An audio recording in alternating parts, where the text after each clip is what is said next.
Hello guys, welcome my channel correct गुरु। आज मैं आपके लिए साइंस का नेक्स्ट कंसेप्ट लेकर आया हूँ। एनवीएस लेबोरेटरी अटेंडेंट एग्जाम से रिलेटेड क्लासेस चल रही है और एनवीएस लेबोरेटरी अटेंडेंट एग्जाम मार्च के अंदर स्थित है। तो पहला क्वेश्चन है इसमें, डायनमो का सिद्धांत आधारित है। डायनमो का सिद्धांत किस पर बेस्ड है, आपको पता होना चाहिए। डायनमो क्या है? डायनमो जनरेटर का एक अंदर हिस्सा होता है। आपने जनरेटर सुना देखा होगा कि जनरेटर होता है, उसके अंदर क्या होता है? डायनमो, एक पंखा होता है उसके अंदर, उसको क्या कहते हैं? डायनमो। और वो किस पर बेस्ड होता है? विद्युत चुंबकीय प्रेरण पर। अंग्रेजी में इसको बोलेंगे इलेक्ट्रोमैग्नेटिक इंडक्शन। क्या बताएंगे इसको? इलेक्ट्रोमैग्नेटिक इंडक्शन होता है विद्युत चुंबकीय प्रेरण पर। और ये किस पर बेस्ड होता है? इलेक्ट्रोमैग्नेटिक बेस्ड होता है। इलेक्ट्रिक और मैग्नेटिक फोर्स इसमें दो फोर्स काम करते हैं। इलेक्ट्रिक फोर्स एक तो होता है और दूसरा फोर्स होता है मैग्नेटिक फोर्स। एक तो चुंबकीय बल होता है और एक विद्युत बल होता है। दोनों बल आपको अच्छी तरह समझ में आ गया होगा। इलेक्ट्रोमैग्नेटिक इंडक्शन पर डायनमो बेस्ड होता है और ये मोस्ट इंपॉर्टेंट क्वेश्चन है, आपको अच्छी तरह ये याद रख लेना है। नेक्स्ट क्वेश्चन देखिए, विद्युत फ्यूज विद्युत धारा के किस सिद्धांत पर काम करता है? जो विद्युत फ्यूज है विद्युत धारा के किस सिद्धांत पर काम करता है? आपको पता होना चाहिए कि जो फ्यूज होता है, आपने देखा होगा कि फ्यूज किसकी बात कर रहा हूँ मैं? Main switch. घर के अंदर जो मेन स्विच होता है, जहाँ से बिजली आती है, इलेक्ट्रिसिटी आती है घर के अंदर, उसको बोलते हैं विद्युत फ्यूज, जिसको मेन स्विच कहा जाता है। वो विद्युत धारा इलेक्ट्रिक करंट के किस सिद्धांत पर काम करता है? तो उसमें सिद्धांत पर काम करता है, क्योंकि उसमें क्या होती है? ऊष्मा होती है। आपको पता है विद्युत फ्यूज होता है वो गर्म होता है और उसके अंदर कौन सी ऊर्जा होती है? ऊष्मीय ऊर्जा होती है। इसलिए इसको क्या बोलेंगे? Heat effect. क्या बोलेंगे? ऊष्मीय प्रभाव। क्या बोलेंगे? हीटिंग इफेक्ट, ऊष्मीय प्रभाव। आपको अच्छी तरह समझ में आ गया होगा। चलो मैं विद्युत फ्यूज के बारे में कुछ बातें बता देता हूँ। इलेक्ट्रिक फ्यूज होता है वो दो मिश्र धातु से मिलकर बना होता है, सीसा और टीन। विद्युत फ्यूज किसका बना होता है? सीसा प्लस टीन, दो मिश्र धातु होती है, जिसको बोलते हैं अलॉय। क्या कहा जाता है? अलॉय कहा जाता है। आपको पता होना चाहिए सीसा का सिंबल होता है Pb और टीन का सिंबल होता है Sn। इन दोनों अलॉय, दोनों मेटल से मिलकर क्या बनता है? फ्यूज का निर्माण होता है, इलेक्ट्रिक फ्यूज का। आपको ये क्वेश्चन अच्छी तरह समझ में आ गया होगा। नेक्स्ट क्वेश्चन देखिए, 1 किलोवाट घंटा किसके बराबर होता है? मोस्ट इंपॉर्टेंट क्वेश्चन है। 1 किलोवाट घंटा आपने देखा होगा KWH होता है किलोवाट प्रति आवर। तो इसको बोलेंगे किलोवाट घंटा किसके बराबर होता है? 3.6 इंटू 10⁻⁶ जूल के बराबर होता है।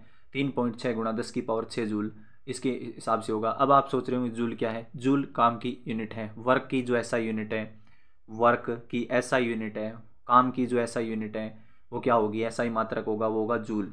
तो 3.6 गुणा 10⁻⁶ जूल क्या होगा? इसका राइट आंसर होगा। आपको ये क्वेश्चन अच्छी तरह समझ में आ गया होगा। अब आप सोच रहे होंगे किलोवाट घंटा किस में होता है?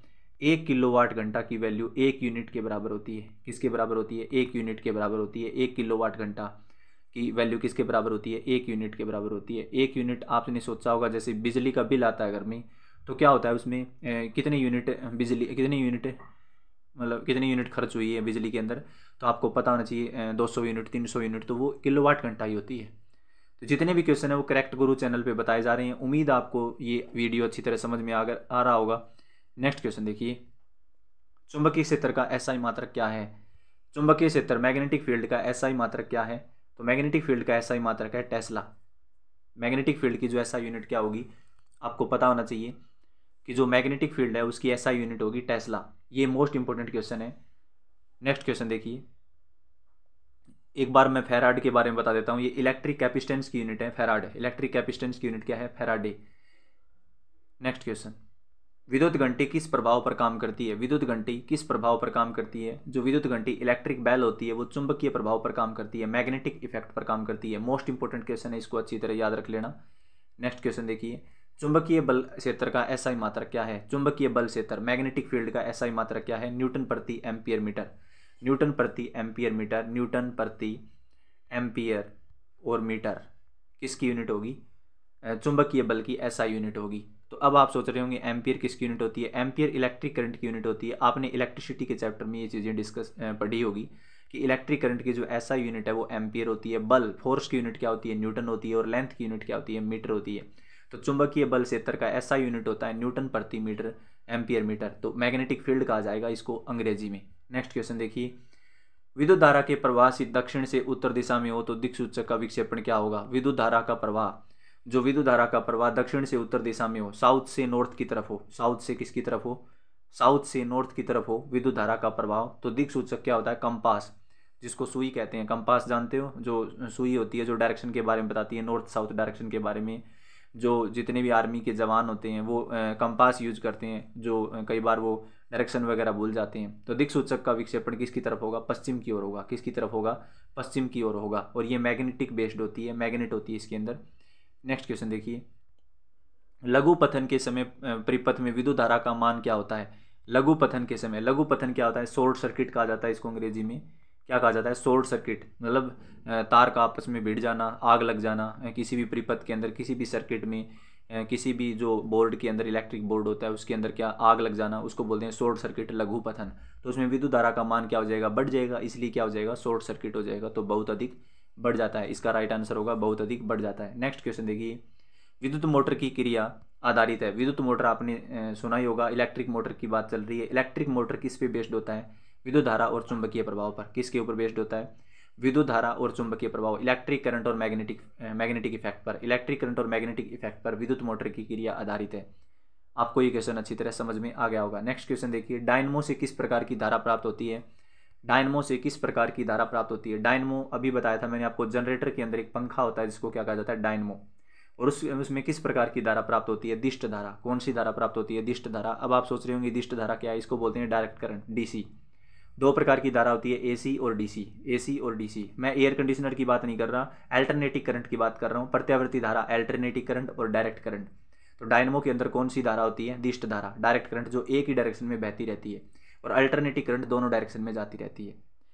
घर में जो बिजली आती है वो एसी होती है, और जो सेल के अंदर जो इलेक्ट्रिसिटी होती है वो डीसी होती है। आपको अच्छी तरह ये समझ में आ गया होगा। नेक्स्ट क्वेश्चन देखिए, जल विद्युत संयंत्र किस ऊर्जा को विद्युत ऊर्जा में रूपांतरित करता है। जल विद्युत संयंत्र जो वाटर इलेक्ट्रिक जो सिस्टम होता है, जल विद्युत संयंत्र होता है, जैसे पानी से बिजली बनाई जाती है, तो वो किस ऊर्जा को विद्युत ऊर्जा में बदलता है, स्थितिज ऊर्जा को। स्थितिज ऊर्जा को अंग्रेजी में बोलते हैं पोटेंशियल एनर्जी। क्या कहा जाता है, पोटेंशियल एनर्जी को इलेक्ट्रिकल एनर्जी में बदलता है। ये बदलने का काम है, कन्वर्टर करेगा किसको, पोटेंशियल एनर्जी, स्थितिज ऊर्जा को विद्युत ऊर्जा में बदलता है। आपको ये क्वेश्चन अच्छी तरह समझ में आ गया होगा। जितने भी क्वेश्चन है वो करेक्ट गुरु चैनल पे बताए जा रहे हैं। उम्मीद है आपको अच्छी तरह क्लासेस समझ में आ रही है। तो हमारे चैनल को सब्सक्राइब, लाइक, शेयर, कमेंट कर लें। और जितने भी आपको प्रीवियस ईयर जो प्रीवियस क्लासेस देख ली हैं, पहले वाली जो क्लासेस देखनी है एनवीएस लैबोरेटरी अटेंडेंट एग्जाम से रिलेटेड, या फिर एनसीईआरटी कवर करना है आपको, तो प्ले लिस्ट में जाके अच्छी तरह इनकी वीडियो बनाई हुई है, तो आप प्ले लिस्ट में जाके विजिट कर सकते हो। नेक्स्ट क्वेश्चन देखिए, चुंबकीय क्षेत्र एक ऐसी राशि है जिसमें होते हैं, चुंबकीय क्षेत्र एक ऐसी राशि है जिसमें क्या होते हैं, परिमाण और दिशा दोनों होते हैं। चुंबकीय क्षेत्र क्या होता है, मैग्नेटिक फील्ड एक वेक्टर क्वांटिटी है। क्या है, वेक्टर क्वांटिटी है। एक होती है स्केलर क्वांटिटी, एक होती है वेक्टर क्वांटिटी। स्केलर क्वांटिटी और वेक्टर क्वांटिटी में क्या फ़र्क है, स्केलर क्वांटिटी वो होती है जिसमें क्या होती है, एक ही मतलब डायरेक्शन सिर्फ और सिर्फ क्या होता है, परिमाण होता है। और वेक्टर क्वांटिटी वो होती है जिसमें परिमाण भी होता है और दिशा भी होती है। आपको ये क्वेश्चन अच्छी तरह समझ में आ गया होगा कि चुंबकीय क्षेत्र है उसमें मैग्नीट्यूड भी होता है, परिमाण भी होता है और दिशा भी होती है। परिमाण भी होता है और दिशा भी होती है। आपको ये क्वेश्चन अच्छी तरह समझ में आ गया। दोबारा बता देता हूँ, मैग्नेटिक फील्ड एक ऐसी राशि है जिसमें क्या होते हैं, परिमाण और दिशा दोनों होते हैं। तो आपको पता होना चाहिए एक वेक्टर क्वांटिटी है, और स्केलर क्वांटिटी क्या होती है जिसमें सिर्फ परिमाण होता है, डायरेक्शन नहीं होती। तो मैग्नेटिक फील्ड एक प्रकार से क्या होती है, वेक्टर क्वांटिटी होती है। नेक्स्ट क्वेश्चन देखिए, घरों में विद्युत से दुर्घटना किसके कारण होती है, शॉर्ट सर्किट के कारण होती है, जिसको अभी बताया था मैंने, लघु पथन। हिंदी का नाम क्या होगा, लघु पथन। शॉर्ट सर्किट होता है तारों का आपस में भिड़ जाना, तो क्या कहलाएगा, घरों में विद्युत दुर्घटना किसके कारण होती है, शॉर्ट सर्किट के कारण आग लग जाती है घरों में, बिजली के अंदर, बिजली के परिपथ के अंदर। भारत में उत्पादित प्रत्यावर्ती विद्युत धारा की आवृत्ति कितनी होती है, मैंने अभी बताया था अल्टरनेटिंग करंट। प्रत्यावर्ती धारा होती है अल्टरनेटिंग करंट, और एक होती है डायरेक्ट करंट, डीसी और एसी। तो प्रत्यावर्ती विद्युत धारा की आवृत्ति कितनी होती है, 50 हर्ट्ज होती है। कितनी होती है, 50 हर्ट्ज। और ये कितने वोल्ट के बराबर होती है, 220 वोल्ट के बराबर होती है। घर में कितने वोल्ट की बिजली आती है, 220 वोल्ट की। और कितने फ्रीक्वेंसी की बिजली आती है, तो आप क्या बताओगे, 50 हर्ट्ज। दो तरीके से क्वेश्चन पूछा जा सकता है एग्जाम में, कि घरों में कितने वोल्ट की बिजली आती है, तो आप बताओगे 220 वोल्ट की बिजली आती है। और घरों में कितनी फ्रीक्वेंसी की बिजली आती है, तो आप क्या बताओगे, 50 हर्ट्ज। फ्रीक्वेंसी की ऐसा यूनिट है वो हर्ट्ज होती है। हर्ट्ज को ऐसे लिखा जाएगा, हर्ट्ज, HZ के रूप में। नेक्स्ट क्वेश्चन देखिए, विद्युत चुंबकीय प्रेरण की खोज किसने की थी, इलेक्ट्रोमैग्नेटिक इंडक्शन। स्टार्टिंग में आया था ना इलेक्ट्रोमैग्नेटिक इंडक्शन, इसकी खोज की थी फैराडे ने। जो फैराडे था उन्होंने बिजली का आविष्कार किया था। आज हम बिजली हमारे इलेक्ट्रिसिटी सब घरों में है, इसका रीज़न है ये साइंटिस्ट, फैराडे साइंटिस्ट था, उसकी वजह से आज इलेक्ट्रिसिटी का निर्माण हुआ। तो विद्युत चुंबकीय प्रेरण, इलेक्ट्रोमैग्नेटिक इंडक्शन की खोज फैराडे ने की थी। उम्मीद है आपको ये क्वेश्चन अच्छी तरह समझ में आएगा। जितने भी क्वेश्चन है करेक्ट गुरु चैनल पे बताए जा रहे हैं, उम्मीद आपको अच्छी तरह समझ में आ रहा होगा। विद्युत धारा उत्पन्न करने की युक्ति को क्या कहते हैं? इस क्वेश्चन का आंसर आप कमेंट बॉक्स में जरूर दें। विद्युत धारा उत्पन्न करने की युक्ति को क्या कहते हैं? ये थे इलेक्ट्रिक और मैग्नेटिक फील्ड से रिलेटेड